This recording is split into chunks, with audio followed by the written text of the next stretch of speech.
This is a 1959 Ford 601 Workmaster diesel tractor. It is an absolute amazing piece of American farming history. And this is particularly important to me because this is my great-grandfather's tractor.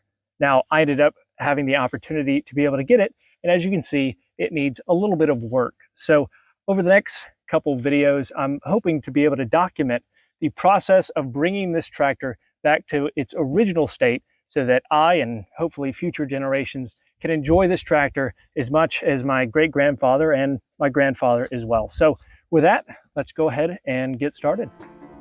Now, of course, I needed to pick up the tractor in Spanish Fort where my grandparents live. I live about 2 hours north in Thomasville, Alabama. So I called and asked if it was a good time to go and pick it up that weekend. And once they said yes, I excitedly hopped into the truck and headed down to go pick it up. Now, when I got there, we ended up rolling it out of my grandparents' shed. It still was able to crank over. It's just that the starter wasn't that good on it, and we would need to pull start it in the yard.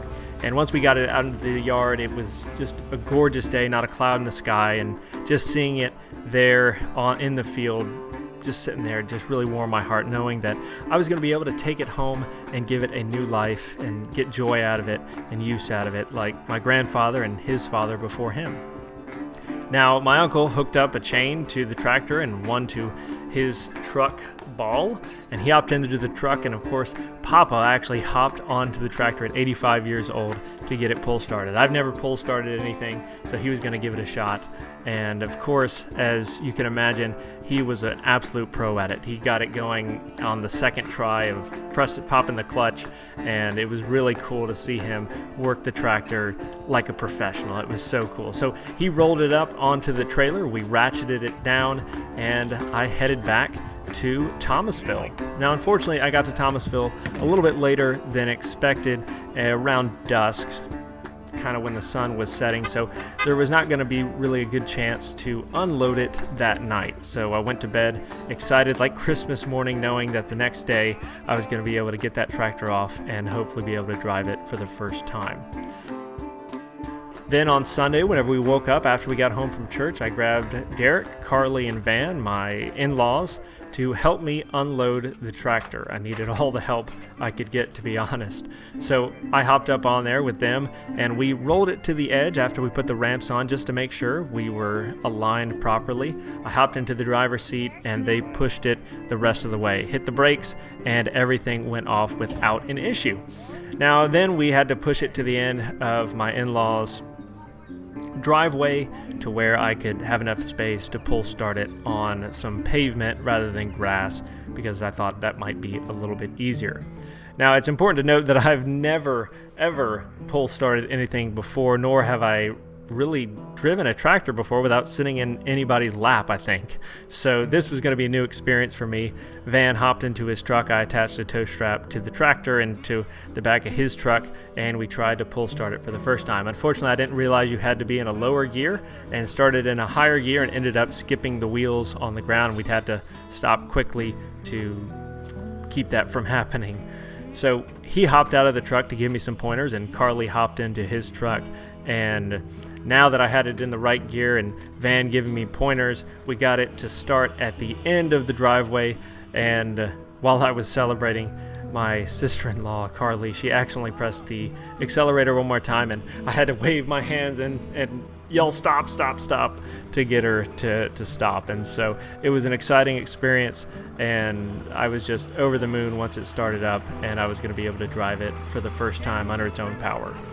So of course then I went out and started driving it around my in-laws' property, as they've allowed me to do, to test and learn how to drive that tractor, and ended up driving it down their driveway into our backyard and backing it into its new home next to my shed, and where I'll be working on it for the foreseeable future. So I couldn't help but just stand there and look at it after we got it in there. It was just such a cool sight to see that this piece of family history was now in my possession, and all the fun things that I'm going to be able to do with it.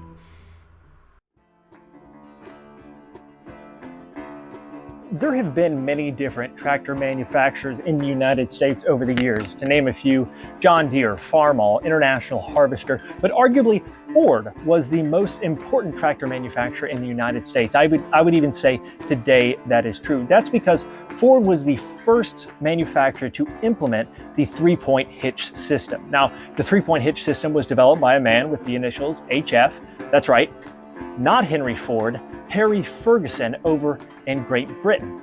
Now, Harry Ferguson, he came over to the United States to pitch his three-point hitch system to Henry Ford. Now, Henry Ford agreed to put it on his tractors and put it on the Ford 9N in 1939. It was the first Ford tractor and the first tractor in the United States to have a three-point hitch system. Now, it was so successful that we can see three-point hitches on all tractors, just about all tractors today. Now, before, tractors had basically this bar with a bunch of holes in it, and you would basically put a hitch ball in the holes. You would move those around and attach your implements to that. Now, the three-point hitch system was such an improvement on that old system that the Ford 9N, which is a smaller tractor than this one, it was more of a budget tractor. It could do even more than the larger tractors that Farmall was producing. So farmers really liked that new hitch system, and it could do so much more. And eventually, as you can see today, it became a standard on all tractors that we see today. Now, it's important to note that other companies like Farmall and International Harvester, they came out with their own proprietary quick attach system. Those didn't catch on. The three-point hitch was just way too good. Now, to show you what I mean by a three-point hitch, let's go ahead and go to the back and I'll show you what a three-point hitch system is. Okay, here we are at the back of the tractor. This is the three-point hitch system. You've probably noticed why it's called the three-point hitch system, and that's because we have three different points. We've got our center point and we've got our two side points. As you can see, they raise and lower together because they're linked by this back hydraulic lift. So using a lever over there, I can change the height of these lever arms, which can raise and lower our implement. Now, it makes it really easy because it's got these little ball joint type things that we can slide our implement through, and it makes it really easy to kind of adjust and gives it a little bit of wiggle room there to make the implement not as rigid and maybe tendency to break. Now, it's important to notice some cool things about the three-point hitch system. This linkage here can change its distance by rotating this middle piece. It's threaded, as you can tell here, and as I rotate it, it can change the distance. Right now I am shortening it so the distance is getting smaller, and what this allows us to do is change our angle of whatever implement that we have attached to it. Of course, we've got the side here, which is one axle, and of course we've got the top, which acts like a lever. So as we raise and lower the implement, and as we increase or decrease this length right here, we can change the distance of our implement. Now, of course, again, it raises and lowers. And in the middle here, we've got something called a PTO. That's what this shaft here is. I believe it stands for power takeoff. This allows you to transfer some of the power from the tractor itself to whatever implement you're using. So for instance, if you have a bush hog and it needs a spinning blade, instead of having a separate motor on our bush hog, we can attach it with a shaft to this output shaft, this PTO of the tractor. It really makes this tractor a lot more efficient and a lot more capable of doing way more things with different cool implements. Now, for instance, this isn't that cool necessarily, but it's big and it's heavy. This is a plow. It's a single row plow. It can also be used to add pipe into the ground. And as you can see here, it's got spokes on either side and it's got a linkage in the top. So all I have to do is raise one of these arms. I can slide that in really easily. Then all I have to do is take one of these pins, insert it into the peg there, and lock it down. And then I'll do the same for the other side. If I can get this thing centered. There we go. And those ball joints really make it easy to slide these on. And then of course, finally, we've got our center point. We'll tip this whole thing forward and insert our center pin. And of course, another locking pin here. Now, as we had discussed before, we have the ability to change the angle of our plow as it goes in and out on this linkage. Now, we also have this crank right here, and you're probably wondering, what is this crank for? Well, it increases and decreases the length of this beam right here, and this changes the angle back and forth of the plow or of the implement that you're using itself. Now, you're probably wondering, why do we want to be able to raise and lower one side of the plow? Well, you could leave a comment if you want to guess right before I tell you.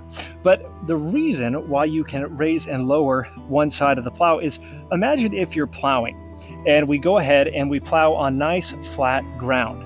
We plow a nice little furrow in the middle, the little ditch in the middle, and now we have to do our other one.